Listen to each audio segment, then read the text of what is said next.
Assalamualaikum warahmatullahi wabarakatuh. Selamat siang, perkenalkan saya Cynthia Herlina Oktaviani dengan NPM 20 10 63 11 80 109.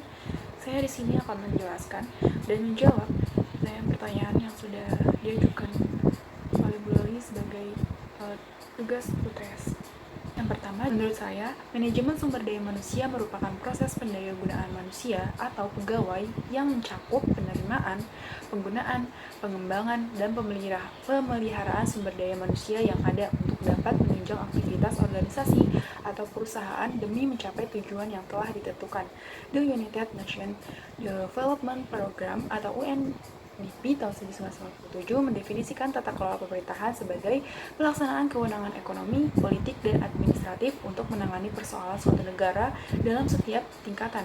Arti penting tata kelola pemerintahan menurut saya pertama pelaksanaan reformasi birokrasi dilihat dari segi regulasi yang ditetapkan. Kemudian yang kedua, Menpan RB menegaskan bahwa pengelolaan SDM aparatur yang kapabel dan profesional menjadi kunci kesuksesan pelaksanaan reformasi dan birokrasi.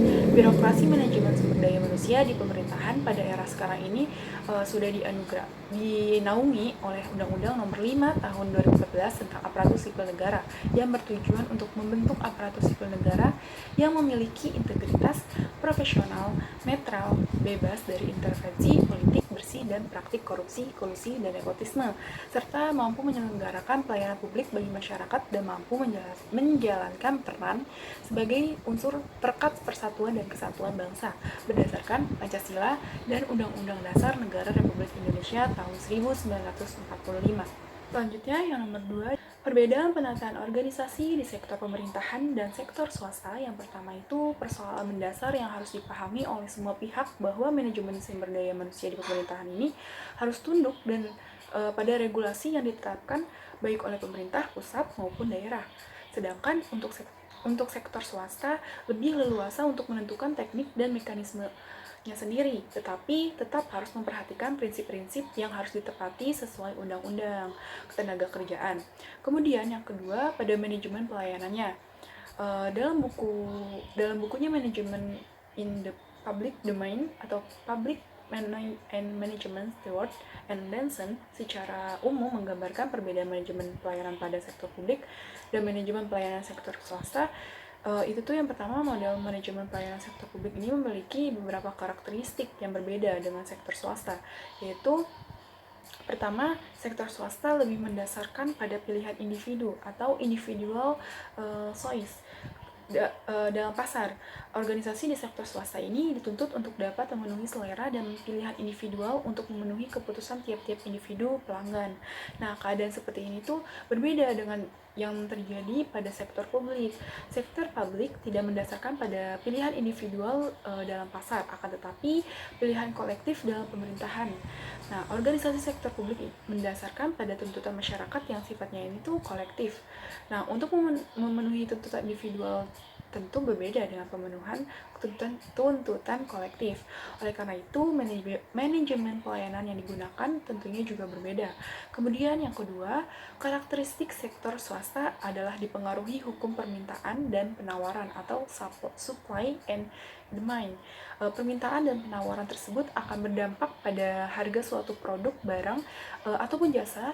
Sementara untuk penggerak sektor publik ini adalah karena kebutuhan sumber daya. Nah, adanya kebutuhan masyarakat terhadap sumber daya seperti air bersih, listrik, keamanan, kesehatan, pendidikan, dan sebagainya, ini tuh menjadi alasan utama bagi sektor publik untuk menyediakannya. Nah, dalam hal penyediaan produk barang ataupun jasa pelayanan publik tersebut, sektor publik tidak bisa sepenuhnya menggunakan prinsip mekanisme pasar. Nah, dalam sistem pasar, harga ditentukan sepenuhnya oleh penawaran dan permintaan. Namun, di sektor publik, harga pelayanan publik ini tuh tidak bisa ditentukan murni berdasarkan harga pasar. Nah, oleh karena itu, manajemen pelayanan kepada publik di sektor publik dan sektor swasta itu tentu berbeda. Kemudian yang ketiga, dari manajemen di sektor swasta bersifat tertutup terhadap akses publik, sedangkan sektor publik bersifat terbuka untuk masyarakat, terutama yang terkait dengan manajemen pelayanan.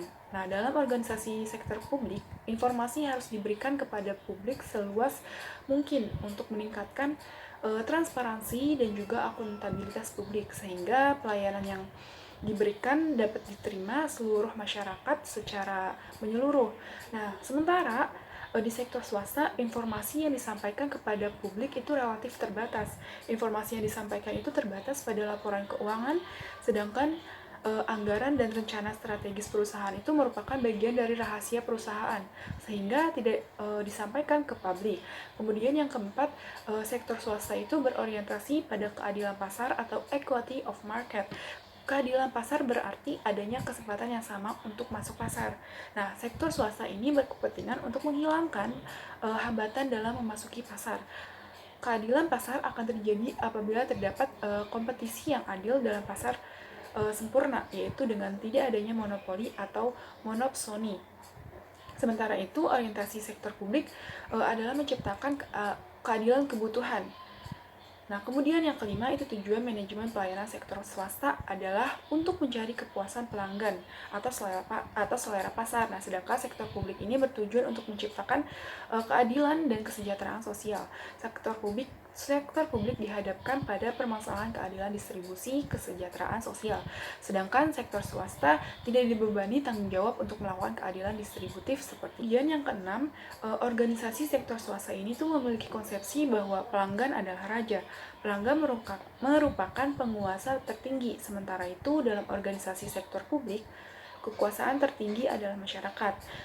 Kemudian sampaikan analisis apakah perbedaan tersebut membawa pengaruh terhadap pengelolaan sumber daya manusia di sektor masing-masing. Menurut saya iya, karena sumber daya manusia atau SDM itu merupakan salah satu faktor yang sangat penting, bahkan tidak dapat dilepaskan dari sebuah organisasi, baik institusi maupun perusahaan. Nomor 3, perbedaan ketiga paradigma tersebut yaitu kalau OPA dalam membuat struktur dan strategi pengelolaannya diberikan kepada pemimpinnya agar tugas-tugasnya itu dapat dilakukan secara efektif dan juga efisien. Nah, sedangkan kalau NPM itu muncul ketika paradigma terdahulu kurang efektif. Jadi paradigma ini untuk meningkatkan efisiensi dan efektivitas kinerja pelayanan publik pada birokrasi modern. Lalu paradigma MPS menutupi kelemahan pada paradigma sebelumnya. Dalam paradigma ini harus tunduk kepada apapun suara rakyat selama suara itu rasional. Selanjutnya di pertanyaan keempat, pengadaan pegawai negeri sipil adalah proses kegiatan untuk mengisi formasi yang lowong. Nah, lowongan formasi dalam suatu satuan organisasi negara pada umumnya itu disebabkan adanya pegawai negeri sipil yang berhenti, meninggal dunia, mutasi jabatan, dan adanya pengembangan organisasi. Nah, oleh karena pengadaan pegawai negeri sipil adalah untuk mengisi formasi yang lowong, maka pengadaan ini itu dilaksanakan atas dasar kebutuhan baik dalam arti jumlah dan mutu pegawai maupun kompetensi jabatan yang diperlukan. Nah, sehubungan dengan hal tersebut, maka setiap WNI atau warga negara Indonesia yang memenuhi syarat yang ditentukan dalam peraturan pemerintahan ini mempunyai kesempatan yang sama untuk melamar dan diangkat menjadi PNS atau pegawai negeri sipil. Nah, hal ini itu berarti bahwa pengadaan PNS atau pegawai negeri sipil harus didasarkan atas kebutuhan dan juga dilakukan secara objektif sesuai dengan syarat yang ditentukan untuk menjamin kualitas dan objektivitas serta untuk mewujudkan pegawai negeri sipil yang profesional. Dipandang perlu mengatur kembali mengenai syarat dan tata cara pengadaan PNS. Untuk nomor 5, melihat teks di atas itu menjadi suatu hal yang benar-benar menurut saya itu seperti kayak aneh dan juga menjijikan bagi pengelolaan sumber daya manusia pemerintahan. Bagaimana di situ tuh menjelaskan mereka itu benar-benar mau melakukan pelayanan jika dalam proses rekrutmennya ini mereka tidak benar-benar tes secara murni, melainkan adanya sogok menyogok. Nah, itu tuh sogok menyogok itu sangat besar ya. Nah, artinya ini mereka ini tuh tidak benar-benar kompeten, nah tidak jujur, sehingga akan membahayakan citra pemerintah dalam pelayanan publik. Baik, mungkin itu saja dari saya. Kurang dan lebihnya mohon dimaafkan. Wabillahi taufiq wal hidayah. Wassalamualaikum warahmatullahi wabarakatuh.